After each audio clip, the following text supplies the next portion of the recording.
జాను, ఉమ్, అన్నం ఎక్కువ లేదు, నూడిల్స్ అయినా. ఎందుకురా? ఏం చేస్తాం అన్నం అంతా? కావాలంటే చిత్రాన్నమో పులిహోరో ఎగ్ ఫ్రైడ్ రైస్ ఏదో ఒకటి కలుపుకుందాం.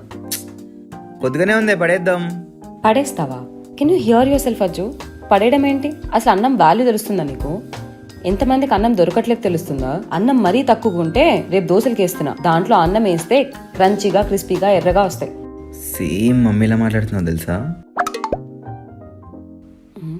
ఇంట్లో ఆల్రెడీ చేసినవన్నీ ఉన్నాయా? అన్నము పప్పు ఫ్రై అన్నీ పెట్టుకొని ఇప్పుడు మళ్ళా హోటల్లో తిందామని ఎగేసుకొని పోతా అన్నారు మీ డాడీతో. కొద్దిగా బుద్ధుండక్కర్లా? అక్కడ మాత్రం డబ్బులు స్పెండ్ చేయండి, నేను చేసింది మాత్రం తినమంటే పోదు. అవే ఇంట్లో చేస్తాను నీట్ గా హెల్దీగా అంటే అవి తినరు. వాడు ఏ నీళ్ళు యూజ్ చేస్తాడో తెలియదు, ఏ ఆయిల్ యూజ్ చేస్తాడో తెలియదు. అవన్నీ నేనైతే తింటా, నీకు కావాలా వద్దా? వద్దురా. అరే దాంట్లో మైదా ఉంటదిరా, it's not good for health. కావాలంటే నేను ఇంట్లో చేసి పెడతా. నేను వీట్ ఫ్లవర్ తో నూడిల్స్ చేసి దాంతో కలిపి మంచిగా నేనే నూడిల్స్ చేసిస్తా. ఒక్క హాఫ్ అన్ అవర్ వెయిట్ చేయి.